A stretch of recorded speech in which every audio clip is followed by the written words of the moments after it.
Welcome to another one-on-one on Talking Feds. After the last couple of weeks, it looks increasingly as if the 2024 election will be a repeat of 2020 in the fundamental dynamic of a Democratic victory in popular vote, but an exquisitely close electoral college tally that potentially turns on a handful of districts in 6 or 7 states. For now, that entails a lot of voter registration and getting out the vote drives and maneuvers over debates and the like. But absent a completely decisive electoral victory for Kamala Harris, you can bet that it entails and will entail a no-holds-barred effort by Republicans to reverse the outcome at the polls as they did in 2020. And thinking, for example, of the 60-some challenges that Republicans mounted after the 2020 election, or really anyone, means the call will go up for Marc Elias. Marc Elias is the firm chair of the Elias Law Group, a mission-driven firm committed to helping Democrats win, citizens vote, and progressives make change.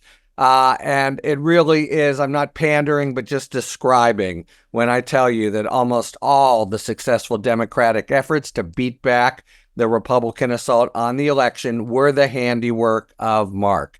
And we couldn't, therefore, have a better person with us to preview the litigation strategy that Republicans are already preparing to limit the number of Democratic votes that are cast and maximize the number of Democratic votes that are cast aside after the election. So to sort of see the lay of the land as the armies are taking the field and to understand what things are going to look like, I'm really pleased that a very, very busy man, Marc Elias, could take a few minutes to be with us. Marc, thanks as always.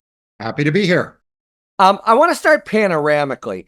This may be the memory many of us have of 2020 is a long series of kind of ragtag garbage claims by Republicans to set aside Biden's victory, and you as a sort of field marshal, taking each one out, vote at a time with their little pop guns and squirrel pellets.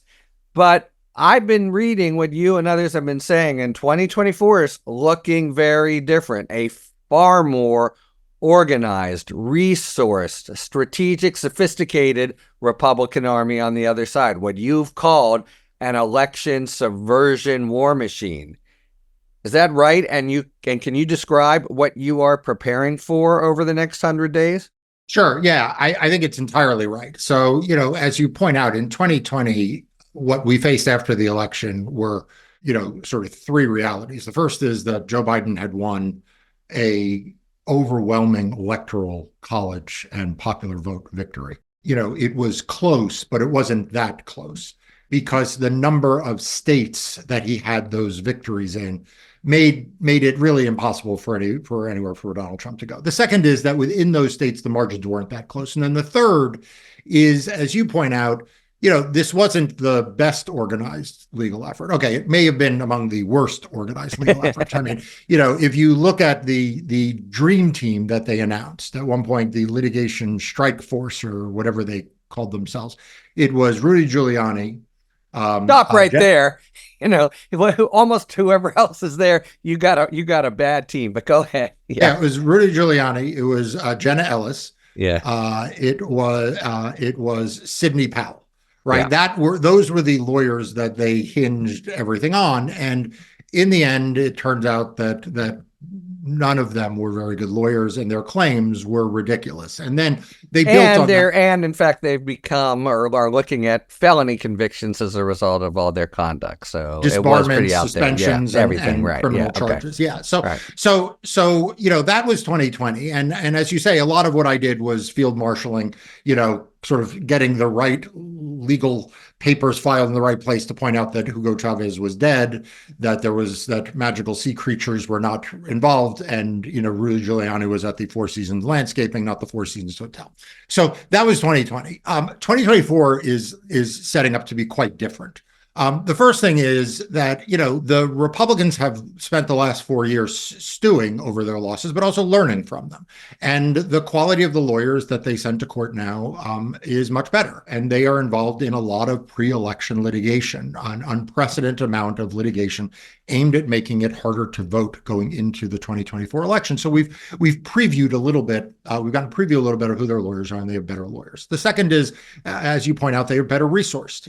There is a vast network and constellation of right-wing organizations that are involved in this effort, not just the Republican National Committee, which has famously, Donald Trump said, don't worry about getting out the vote, just worry about this. And they're spending a lot of money on that. But also Stephen Miller's got an organization. Bill Barr's associated with an organization. There are lots and lots of well-funded groups out there that are focused on this. And then finally, they have spent the last 4 years infiltrating election offices. So, Rolling Stone just did this article that said there were 70 election deniers in offices in swing states. And I suspect that it's a multiple of that. But more than that, county election officials. So county election, right. Right. Okay. I suspect it's closer to 700 than it is to 70, but they're able to say 70. And so what they've done is sort of an inside-outside game, right? They are both fighting on the outside against free and fair elections, but they've also put their people on the inside. And there was just, something in Georgia about this. So right. This is going to be a very, very, a very, very contentious election because Donald Trump and Republicans, they don't concede elections. They think they don't pay any price for fighting over elections. And so we all need to just be ready for that. Yeah. And I'd like to sort of divide it up between pre-election efforts and what is anticipated after the 5th. But you just made an interesting point to me because Trump famously had a lot of trouble getting good legal counsel, in part because law firms didn't want to represent him. A lawyer would come to them and the partners would all come and say, steer away. So these new organizations that Bill Barr and Miller and the like have formed, they don't have that kind of problem. They make a detour around it, and their very raison d'etre is to do this kind of stuff. So it actually makes it, that there's not the odor and the sort of professional hit of working for Trump that maybe there was in 2020. Yeah, I also think that there is, frankly, has been a capitulation in many parts. Same as with the Republican rank. As we saw at the convention, everybody has just come into line, lawyers included.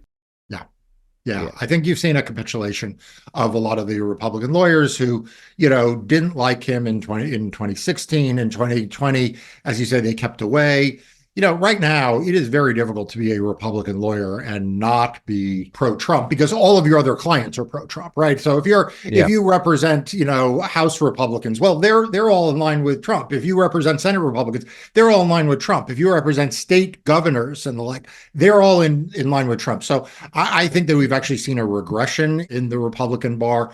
I think that they lie to themselves, frankly, and tell themselves that they are more responsible actors and will be more careful than the last round of Trump lawyers. But, better than anyone, Harry, because you've covered the various criminal cases involving Donald Trump, and his lawyers tend to all go in thinking they will do the right thing and all come out quite different. Yeah, or the right thing seems to be any argument for Trump. And really, again, to go back quickly to 2020, we're not talking about bad arguments. We're talking about professionally beyond the pale arguments of the sort that courts respond to with ethical, their ethical violations of your duty of candor to the court. All right, so I want to break this down. Hopefully we'll have a chance to talk to you more than once, and hopefully November, 5th and after won't be a total shit show, but who knows?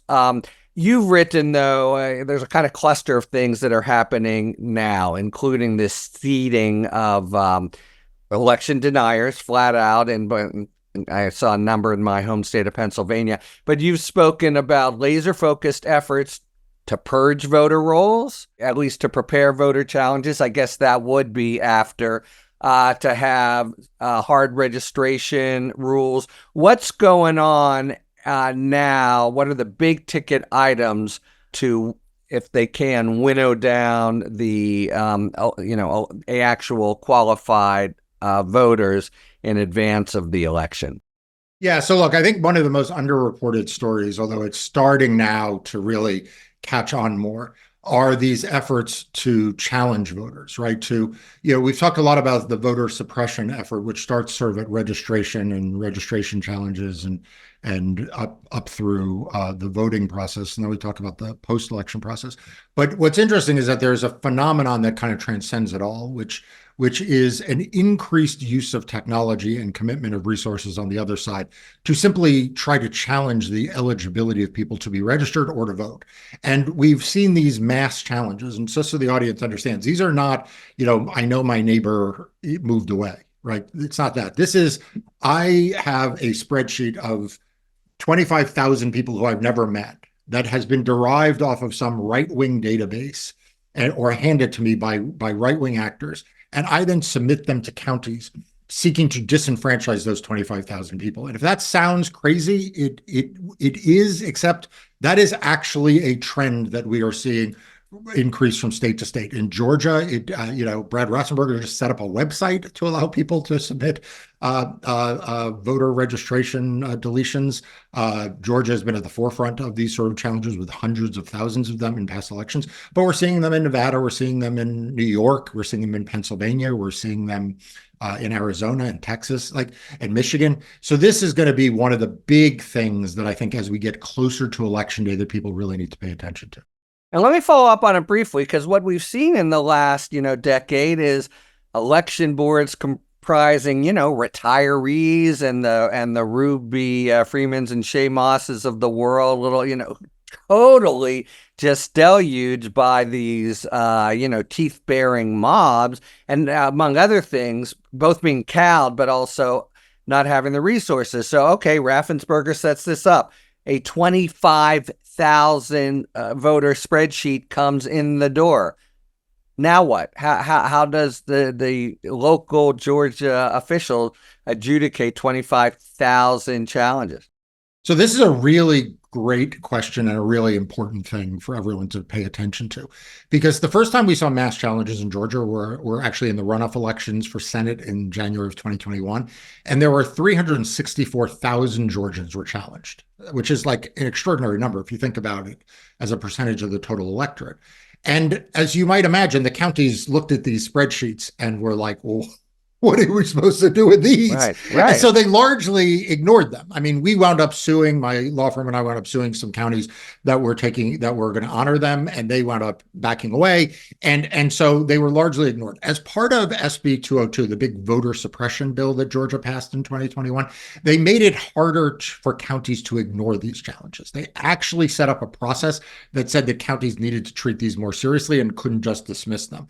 So I want to interrupt you for 1 second to note another big part of the equation here, which is Republican-run legislatures passing laws in advance of where we are now to arm or make it harder or to call it true, etc. And that's part of the hand you've been dealt, but an important thing. Sorry, go ahead. So then in 2022, we saw another 100,000 challenges. Another Senate race, Raphael Warnock got reelected to the U.S. Senate.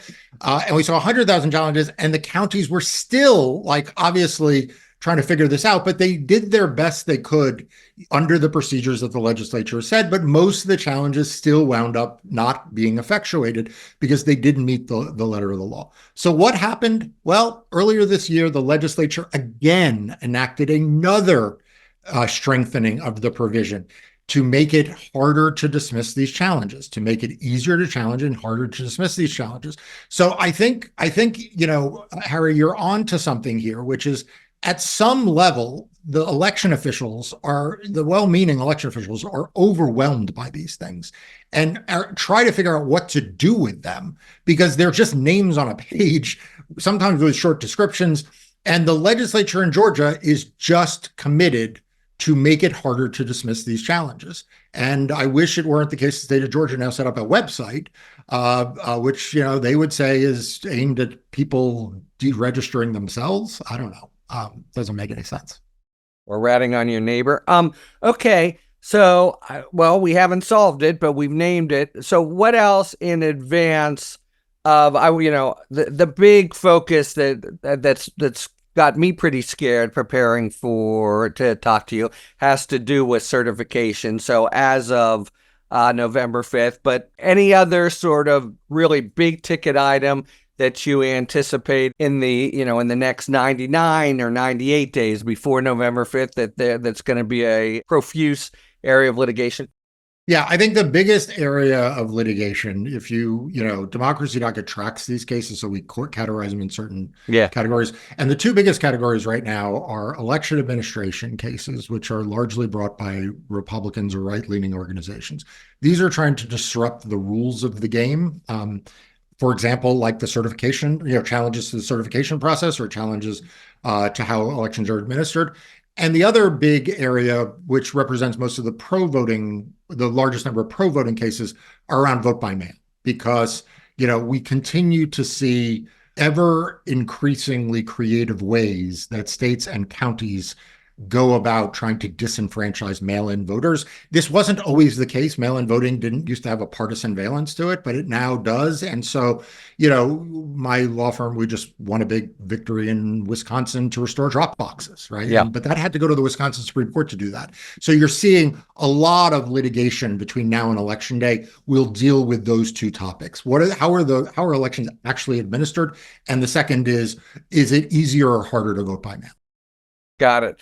And mentioning the Wisconsin Supreme Court, we have a whole nother player in different courts that themselves may have ferociously partisan dynamics. And if you're there at the end of the road, you're hurting. We're continually focused properly, I think, on what in the whole nation is a handful of swing states and swing districts. To the extent we have, Marc, a problem of embedded election deniers or actions of the sorts you've noted to restrict voter registration, make it harder, to vote by name, etc. Do you have a sense of how much that is occurring in these really pivotal states and districts? Yeah, so it's an important point that, you would think that it is only happening in very red states, right? You'd think like, oh, well, maybe that's happening in, Mississippi or Alabama, but it can't be happening in purple and blue states. And that's actually the opposite, right? I mean, I'm not saying, by the way, it's not happening in Mississippi and Alabama, but it is happening in exactly the places that you worry the most it will happen. Because the fact is, we have a tradition in this country of bipartisan election administration. So you look at a state like New York, and they have both Democrats and Republicans at the county level administering elections, right? Because that's the tradition. So if you start to get election deniers in those offices, even a reliably blue state that has very important House elections can all of a sudden, start to look like something you wouldn't recognize. So do I worry mostly about states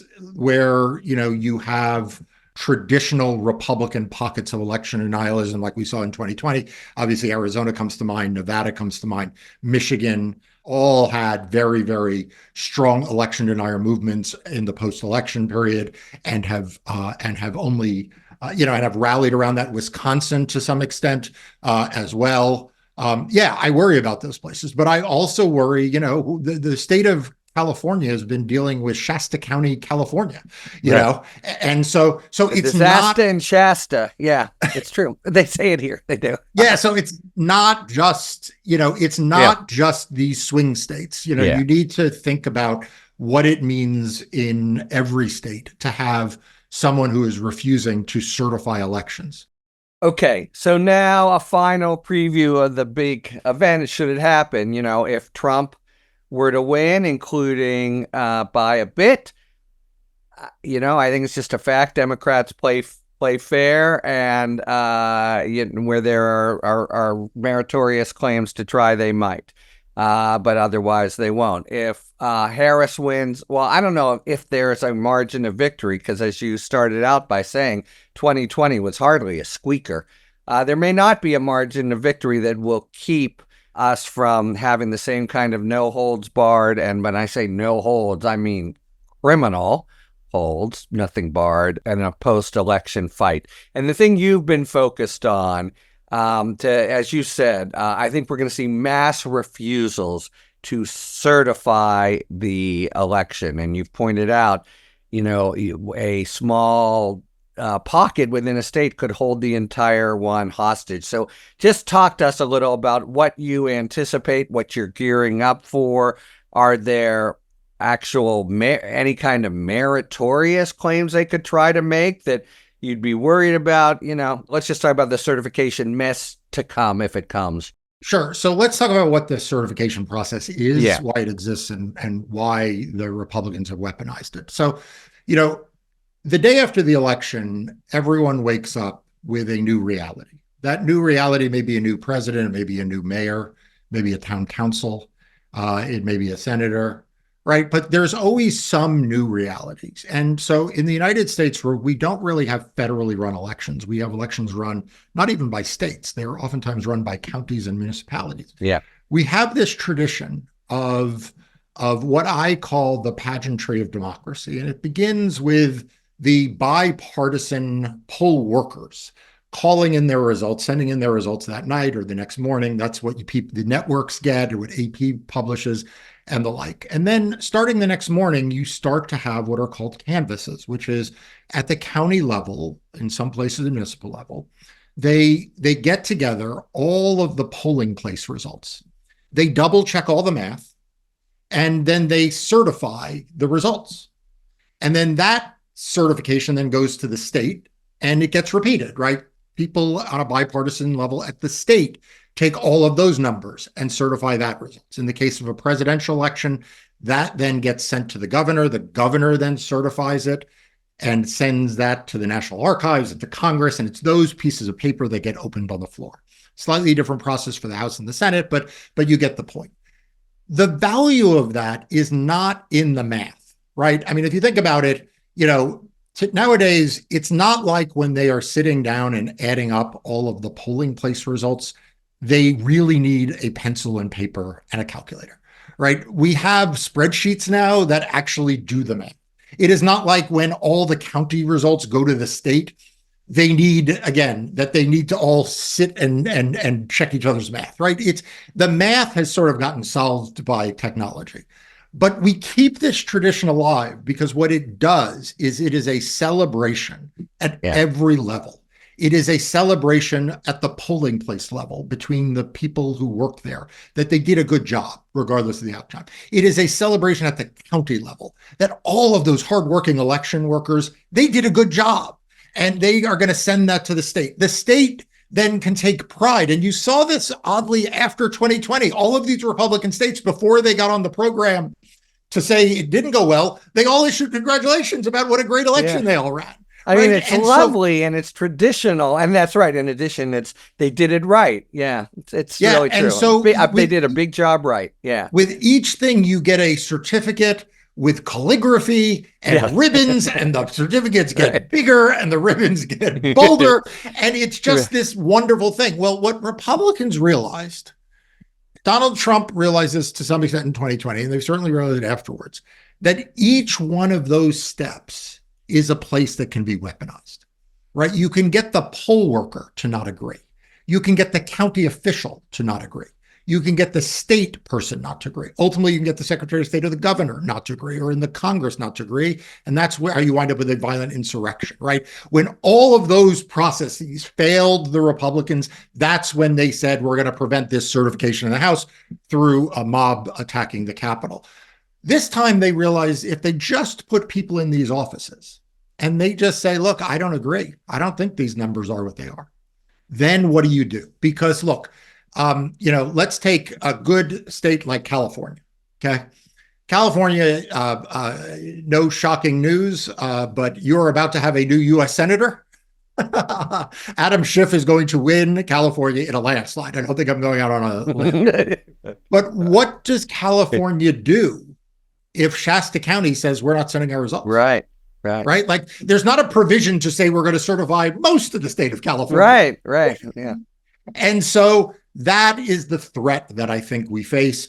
And it is incumbent on the states in the first instance to get ready for this, because they need to enforce their laws, that these are ministerial acts.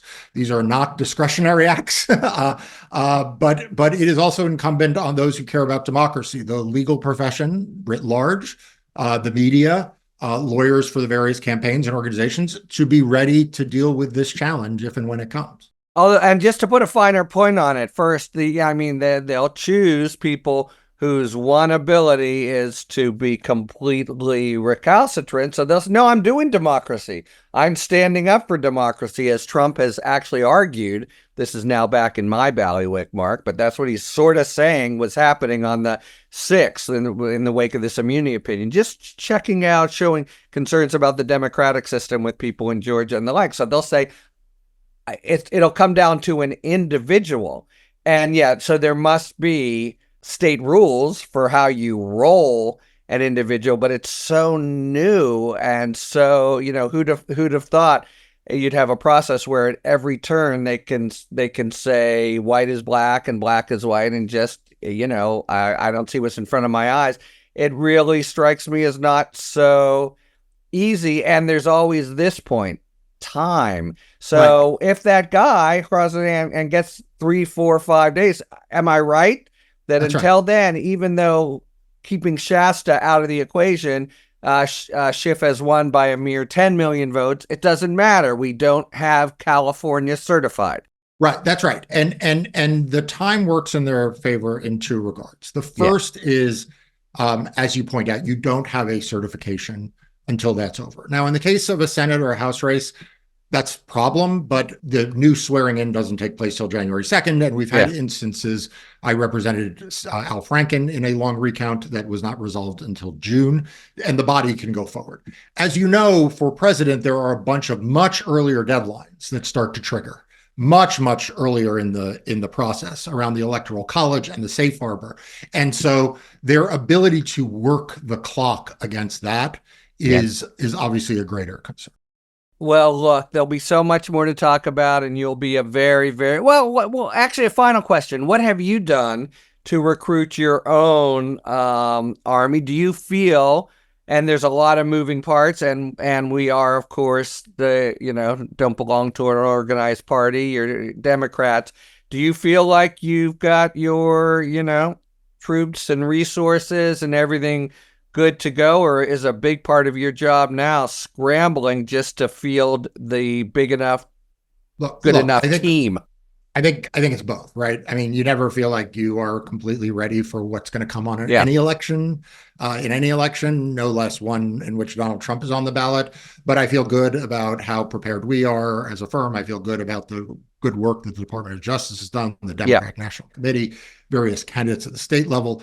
I mean, and the attorneys general, because I want to come back to this. Like, in the first instance, the people who are going to force Shasta County to comply is going to be the state attorney general of California. And that's part of why I don't worry about California so much. It's part of why I don't worry that much about New York. But because those are big, it's not just because they're good attorneys general, and they are, but it's because they're big attorney general's offices and they know their states inside and out. I think this becomes a rougher thing when you start dealing with Republican attorney general that have to do the right thing, and where the states have much more decentralized, more places that may be problematic, and more decentralized elections. All right. Well, I hope we'll have periodic chances to check in with you. And I end, as I always do with our conversation with you, in what I think is complete bipartisan, nonpartisan way, given the nature of your work, even though it favors Democrats, but against efforts that truly are anti-democratic. Godspeed, Marc Elias. Thank you for having me. Thanks for tuning in. If you enjoyed this video and other Talking Feds content, please take a second to like and subscribe. Talk to you later.